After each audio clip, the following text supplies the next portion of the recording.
सबसे पहली तो ये बात जान लेनी जरूरी है कि वैज्ञानिक दृष्टि से सूर्य से समस्त सौर परिवार का, मंगल का, बृहस्पति का, चंद्र का, पृथ्वी का जन्म हुआ है। ये सब सूर्य के ही अंग हैं। फिर पृथ्वी पर जीवन का जन्म हुआ, पौधों से लेकर मनुष्य तक। मनुष्य पृथ्वी का अंग है, पृथ्वी सूरज का अंग है। अगर हम इसे ऐसा समझें, एक माँ है, उसकी एक बेटी है और उसकी एक बेटी है। उन तीनों के शरीर में एक ही रक्त प्रवाहित होता है। उन तीनों के शरीर का निर्माण एक ही तरह के सेल्स से, एक ही तरह के कोशिकाओं से होता है। और वैज्ञानिक एक शब्द का प्रयोग करते हैं, एम्पैथी का। जो चीजें एक से ही पैदा होती हैं, उनके भीतर एक अंतर समानुभूति होती है। सूर्य से पृथ्वी पैदा होती है, पृथ्वी से हम सबके शरीर निर्मित होते हैं। थोड़ा ही दूर फासले पर सूरज हमारा महापिता है। सूर्य पर जो भी घटित होता है वो हमारे रोम रोम में स्पंदित होता है, होगा ही, क्योंकि हमारा रोम रोम भी सूर्य से ही निर्मित है। सूर्य इतना दूर दिखाई पड़ता है, इतना दूर नहीं है। हमारे रक्त के एक एक कण में और हड्डी के एक एक टुकड़े में सूर्य के ही अणुओं का वास है। हम सूर्य के ही टुकड़े, और यदि सूर्य से हम प्रभावित होते हों तो इसमें कुछ आश्चर्य नहीं। एम्पैथी है, समानुभूति। समानुभूति को भी थोड़ा समझ लेना जरूरी है, तो ज्योतिष के एक आयाम में प्रवेश हो सकेगा। कल मैंने जुड़वा बच्चों की बात आपसे की। अगर एक ही अंडे से पैदा हुए दो बच्चों को 2 कमरों में बंद कर दिया जाए, और इस तरह के बहुत से प्रयोग पिछले 50 वर्षों में किए गए। एक ही अंडज जुड़वा बच्चों को 2 कमरों में बंद कर दिया गया, फिर दोनों कमरों में एक साथ घंटी बजाई गई है और दोनों बच्चों को कहा गया है उनको जो पहला ख्याल आता हो वो उसे कागज पर लिख लें, या जो पहला चित्र उनके दिमाग में आता हो उसे कागज पर बना लें। और बड़ी हैरानी की बात है कि अगर 20 चित्र बनवाए गए हैं दोनों बच्चों से, तो उसमें 90% दोनों बच्चों के चित्र एक जैसे। उनके मन में जो पहली विचार धारा पैदा होती है, जो पहला शब्द बनता है या जो पहला चित्र बनता है, ठीक उसके ही करीब वैसा ही विचार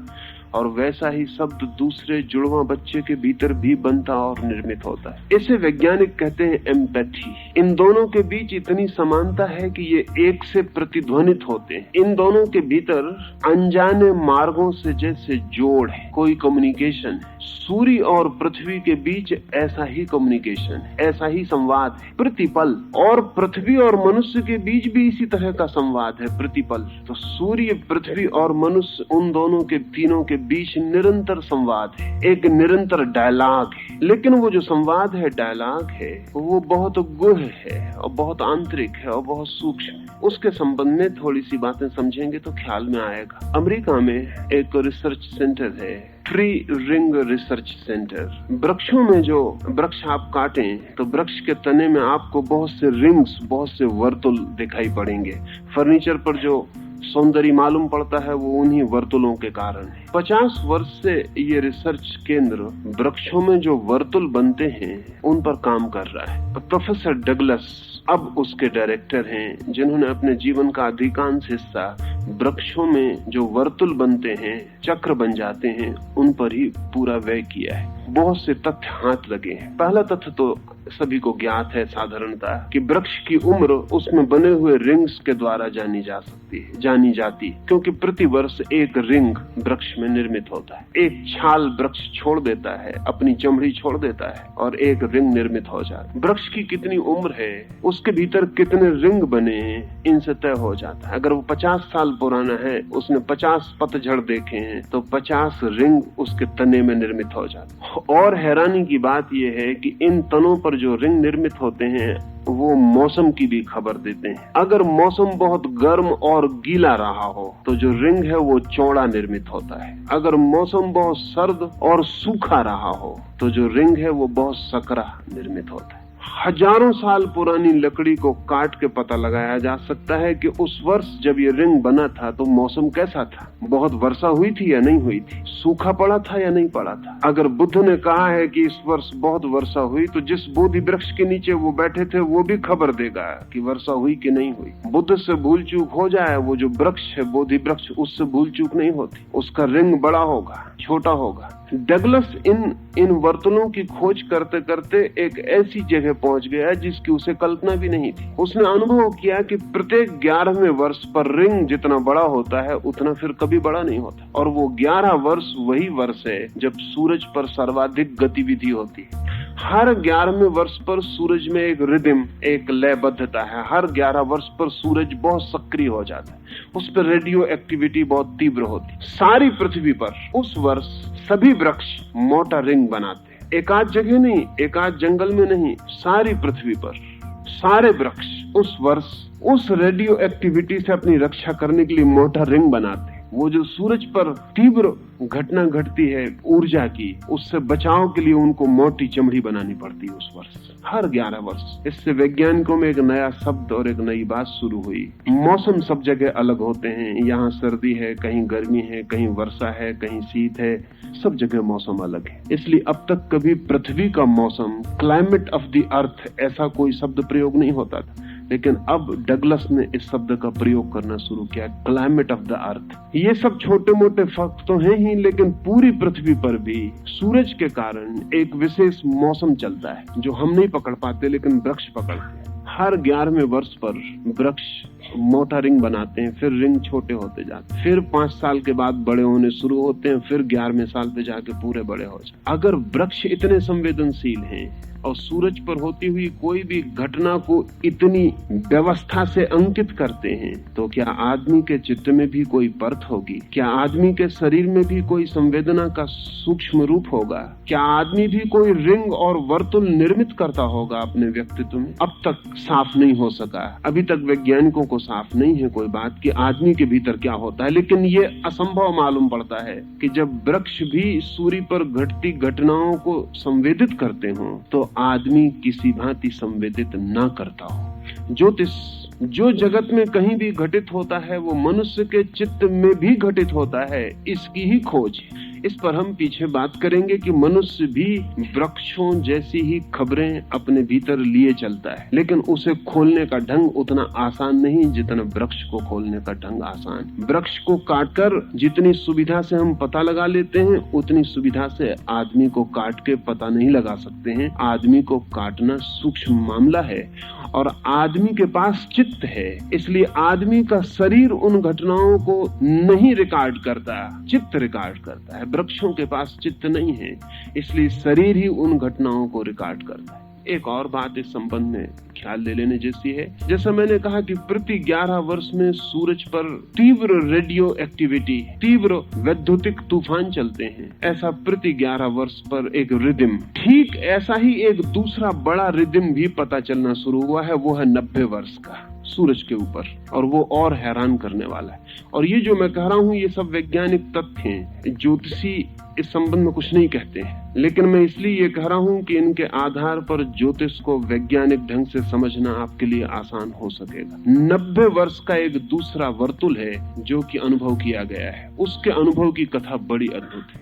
फेरो ने इजिप्ट में आज से 4000 साल पहले अपने वैज्ञानिकों को कहा कि नील नदी में जब भी पानी घटता है, बढ़ता है, उसका पूरा ब्यौरा रखा जाए। और अकेली नील एक ऐसी नदी है जिसकी 4000 वर्ष की बायोग्राफी है और किसी नदी की कोई बायोग्राफी नहीं। उसकी जीवन कथा है पूरी। कब उसमें इंच भर पानी बढ़ा है तो उसका पूरा रिकॉर्ड है। 4000 वर्ष फेरो के जमाने से लेकर आज तक। फेरो का अर्थ होता है सूर्य, इजिप्ट भाषा में। फेरो जो इजिप्ट का सम्राट अपना नाम रखता था वो सूर्य के आधार पर था।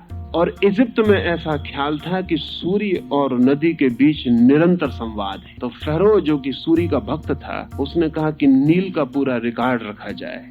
सूर्य के संबंध में तो हमें अभी कुछ पता नहीं, लेकिन कभी तो सूर्य के संबंध में भी पता हो जाएगा, तब ये रिकॉर्ड काम दे सकेगा। तो 4000 साल की पूरी कथा है नील नदी की। उसमें इंच भर पानी कब बढ़ा, इंच भर कब कम हुआ, कब उसमें पूर आया, कब पूर नहीं आया, कब नदी बहुत तेजी से बही और कब नदी बहुत धीमी बही, इसका 4000 वर्ष का लंबा इतिहास इंच इंच उपलब्ध है। इजिप्ट के एक विद्वान तस्मान ने पूरे नील की कथा लिखी और अब सूर्य के संबंध में वो बातें ज्ञात हो गईं जो फ़ारो के वक्त ज्ञात नहीं थी और जिसके लिए फ़ारो ने कहा था प्रतीक्षा करना। इन 4000 साल में जो कुछ भी नील नदी में घटित हुआ है वो सूरज से संबंधित है और 90 वर्ष की रिदम का पता चलता है। हर 90 वर्ष में सूर्य पर एक अभूतपूर्व घटना घटती है। वो घटना ठीक वैसी ही है जिसे हम मृत्यु कह सकते हैं या जन्म कह सकते हैं। ऐसा समझ लें कि सूर्य 90 वर्ष में 45 वर्ष तक जवान होता है और 45 वर्ष तक बूढ़ा होता है। उसके भीतर जो ऊर्जा के प्रवाह बहते हैं वो 45 वर्ष तक तो जवानी की तरफ बढ़ते हैं, क्लाइमेक्स की तरफ जाते हैं। सूरज जैसे जवान होता चला जाता है और 45 साल के बाद ढलना शुरू हो जाता है, उसकी उम्र जैसे नीचे गिरने लगती है और 90 वर्ष में सूर्य बिल्कुल बूढ़ा हो जाता है। 90 वर्ष में जब सूर्य बूढ़ा होता है तब सारी पृथ्वी भूकंपों से भर जाती है। भूकंपों का संबंध 90 वर्ष के वर्तुल से। सूर्य उसके बाद फिर जवान होना शुरू होता है। वो बड़ी भारी घटना है क्योंकि सूरज पे इतना परिवर्तन होता है कि पृथ्वी उसको कंपित हो जाए, ये बिल्कुल स्वाभाविक। लेकिन जब पृथ्वी जैसी महाकाय वस्तु भूकंपों से भर जाती तो आदमी जैसी छोटी सी काया में कुछ नहीं होता होगा। पृथ्वी जैसी महाकाय वस्तु जब सूरज पर परिवर्तन होते हैं, कंपित हो जाती, भूकंपों से भर जाती है, तो आदमी जैसी छोटी सी काया में कुछ भी ना होता होगा। जोशी सिर्फ यही पूछते रहे। वो कहते हैं ये असंभव है, पता हो तुम्हें या ना पता हो, लेकिन आदमी की काया भी अछूती नहीं रह सकती। 45 वर्ष जब सूरज जवान होता है उस वक्त जो बच्चे पैदा होते हैं उनका स्वास्थ्य अद्भुत रूप से अच्छा होगा और जब 45 वर्ष सूरज बूढ़ा होता है उस वक्त जो बच्चे पैदा होंगे उनका स्वास्थ्य कभी भी अच्छा नहीं हो पाता। जब सूरज खुद ही ढलाव पर होता है तब जो बच्चे पैदा होते हैं उनकी हालत ठीक वैसी है जैसे पूरब को नाव ले जानी हो और पश्चिम को हवा बहती हो। तो फिर बहुत डांड चलानी पड़ती, फिर पतवार बहुत चलानी पड़ती है और पाल काम नहीं करते। फिर पाल खोलकर नाव नहीं ले जाई जा सकती क्योंकि उल्टे बहना पड़ता है। जब सूरज ही बूढ़ा होता है, सूरज जो कि प्राण है सारे सौर परिवार का, तब जिसको भी जवान होना है उसे उल्टी धारा में तैरना पड़ता है, हवा के खिलाफ। उसके लिए संघर्ष भारी। जब सूरज ही जवान हो रहा होता है तो पूरा सौर परिवार शक्तियों से भरा होता है और उठान की तरफ होता है। तब जो पैदा होता है वो जैसे पाल वाली नाव में बैठ गया, पूरब की तरफ हवाएं बह रही हैं, उसे डांड भी नहीं चलानी, पतवार भी नहीं चलानी, श्रम भी नहीं करना है, नाव खुद बह जाएगी। पाल खोल देना है, हवाएं नाव को ले जाएंगी। इस संबंध में अब वैज्ञानिकों को भी शक होने लगा है कि सूरज जब अपनी चरम अवस्था में जाता है तब पृथ्वी पर कम से कम बीमारियां होती और जब सूरज अपने उतार पर होता है तो पृथ्वी पर सर्वाधिक बीमारियां होती। पृथ्वी पर 45 साल बीमारियों के होते हैं और 45 साल कम बीमारियों के होते हैं। नील ठीक 4000 वर्षों में हर 90 वर्ष में इसी तरह जवान और बूढ़ी होती रही। जब सूरज जवान होता है तो नील में सर्वाधिक पानी होता है, वो 45 वर्ष तक उसमें पानी बढ़ता चला जाता है और जब सूरज ढलने लगता है, बूढ़ा होने लगता है, तो नील का पानी नीचे गिरता चला जाता है, वो शिथिल होने लगती है और बूढ़ी हो जाती है। आदमी इस विराट जगत में कुछ अलग थलग नहीं है, इस सबका इकट्ठा जोड़ है। अब तक हमने जो भी श्रेष्ठतम घड़ियां बनाई हैं वो कोई भी उतनी टू द टाइम उतना ठीक से समय नहीं बताती जितनी पृथ्वी बताती। पृथ्वी अपनी कील पर 23 घंटे 56 मिनट में एक चक्कर पूरा करती। उसी के आधार पर 24 घंटे का हमने हिसाब तैयार किया हुआ है और हमने घड़ी बनाई हुई। अब पृथ्वी काफी बड़ी चीज, अपनी कील पर वो ठीक 23 घंटे 56 मिनट में एक चक्र पूरा करती। और अब तक कभी भी ऐसा नहीं समझा गया था कि पृथ्वी कभी भी भूल करती है 1 सेकंड की भी। लेकिन कारण कुल इतना था कि हमारे पास जांचने के बहुत ठीक उपाय नहीं थे और हमने साधारण जांच की थी। लेकिन जब 90 वर्ष का वर्तुल पूरा होता है सूर्य का तो पृथ्वी की घड़ी एकदम डगमगा जाती। उस क्षण में पृथ्वी ठीक अपना वर्तुल पूरा नहीं कर पाती। 11 वर्ष में जब सूरज पर उत्पात होता है तब भी पृथ्वी डगमगा जाती, उसकी घड़ी गड़बड़ हो जाती। जब भी पृथ्वी की रोज अपनी यात्रा में नए नए प्रभावों के अंतर्गत आती, जब भी कोई नया प्रभाव, कोई नया कॉस्मिक इन्फ्लुएंस,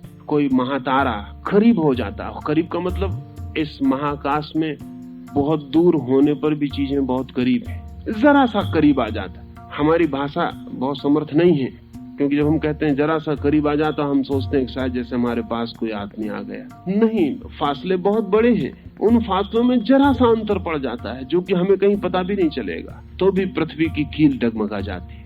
पृथ्वी को हिलाने के लिए बड़ी शक्ति की जरूरत है, इंच भर हिलाने के लिए। तो महाशक्तियां जब गुजरती हैं पृथ्वी के पास से तभी वो हिल पाती। लेकिन वो महाशक्तियां जब पृथ्वी के पास से गुजरती हैं तो हमारे पास से भी गुजरती हैं। और ऐसा नहीं हो सकता कि जब पृथ्वी कंपित होती तो उस पर लगे हुए वृक्ष कंपित ना हो, और ऐसा भी नहीं हो सकता कि जब पृथ्वी कंपित होती तो उस पर जीता और चलता हुआ मनुष्य कंपित ना हो। सब कब जाता है।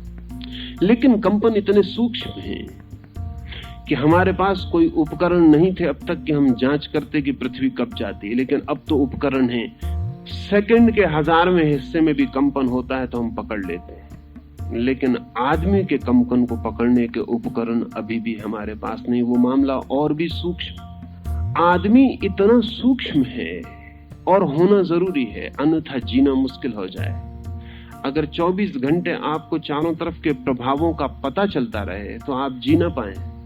आप जी सकते हैं तभी जबकि आपको आसपास के प्रभावों का कोई पता नहीं चलता। एक और नियम है, वो नियम ये है कि ना तो हमें अपनी शक्ति से छोटे प्रभावों का पता चलता है और ना अपनी शक्ति से बड़े प्रभावों का पता चलता। हमारे प्रभाव के पता चलने का एक दायरा है। जैसे समझ लें कि बुखार चढ़ता है तो 98 डिग्री हमारी एक सीमा है और 110 डिग्री हमारी दूसरी सीमा। 12 डिग्री में हम जीते, 90 डिग्री गिर जाए तो हम समाप्त हो जाते, उधर 110 डिग्री के बाहर चला जाए तो हम समाप्त हो जाते। लेकिन क्या आप समझते हैं दुनिया में गर्मी 12 डिग्रियों की? आदमी 12 डिग्री के भीतर जीता है। दोनों सीमाओं के इधर उधर गया कि खो जाएगा। उसको एक बैलेंस है, 98 और 110 के बीच में उसको अपने को संभाले रखना है। ठीक ऐसा बैलेंस सब जगह है। मैं आपसे बोल रहा हूं, आप सुन रहे हैं। अगर मैं बहुत धीमे बोलूं तो ऐसी जगह आ सकती है कि मैं बोलूं और आप ना सुन पाए। लेकिन ये आपको ख्याल में जाएगा कि बहुत धीमे बोला जाए तो सुनाई नहीं पड़ेगा। लेकिन आपको ये ख्याल में ना आएगा कि इतने जोर से बोला जाए कि आप ना सुन पाए, तो आपको कठिन लगेगा, क्योंकि जोर से बोलेंगे तब तो सुनाई पड़ेगा ही नहीं। वैज्ञानिक कहते हैं हमारे सुनने की भी डिग्री है, उससे नीचे भी हम नहीं सुन पाते, उसके ऊपर भी हम नहीं सुन पाते। हमारे आसपास भयंकर आवाजें गुजर रही हैं लेकिन हम सुन नहीं पाते। एक तारा टूटता है आकाश में, कोई नया ग्रह निर्मित होता है या बिखरता है तो भयंकर गर्जनों वाली आवाजें हमारे चारों तरफ से गुजरती हैं। अगर हम उनको सुन पाए तो हम तत्काल बहरे हो जाएं, लेकिन हम सुरक्षित हैं क्योंकि हमारे कान सीमा में ही सुनते हैं। जो सूक्ष्म है उसको भी नहीं सुनते, जो विराट है उसको भी नहीं सुनते। एक दायरा है, बस उतने को सुन लेते हैं। देखने के मामले में भी हमारी वही सीमा है। हमारी सभी इंद्रियां एक दायरे के भीतर, न उसके ऊपर न उसके नीचे। इसीलिए आपका कुत्ता है वो आपसे ज्यादा सूंघ लेता है, उसका दायरा सूंघने का आपसे बड़ा है। जो आप नहीं सूंघ पाते कुत्ता सूंघ लेता है, जो आप नहीं सुन पाते आपका घोड़ा सुन लेता है, उसको सुनने का दायरा आपसे बड़ा है। 1-1.5 मील दूर सिंह आ जाए तो घोड़ा चौंक के खड़ा हो जाता है। 1.5 मील के फासले पर उसे गंध आती, आपको कुछ पता नहीं चलता।